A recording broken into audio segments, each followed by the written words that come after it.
বিসমিল্লাহির রহমানির রহিম। আজ আমি রান্না করব শোল মাছের ভুনা রেসিপি। সেজন্য ফ্রাই প্যানে দিয়ে দিলাম তেল। তেলটা গরম হয়ে গেলে দিয়ে দেব কাঁচা কুচানো পেঁয়াজ মরিচ।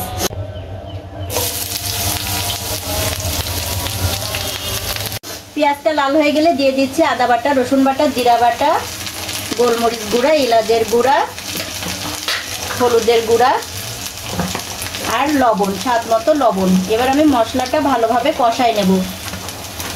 দিয়ে দিচ্ছি পানি। আমার মশলাটা একদম কষানো হয়ে গেছে। এবার দিয়ে দিচ্ছি মাছগুলো আমি খুব ভালোভাবে কষাই নেব। দিয়ে দিলাম ঢাকনা।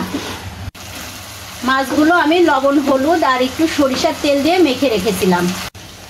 মাছটা আমার কষানো হয়ে গেছে। এবার আমি দিয়ে দিচ্ছি সামান্য পরিমাণ ঝোলের পানি, দিয়ে আমি ঢাকনা দিয়ে দেব। নামানোর আগে দিয়ে দিচ্ছি ধনিয়া পাতা। তৈরি হয়ে গেল আমার শোল মাছ ভুনা। নুসরাত মম কিচেনের রান্না মানে স্বাদে গন্ধে অতুলনীয়। সবাই ভালো থাকবেন। আল্লাহ হাফেজ।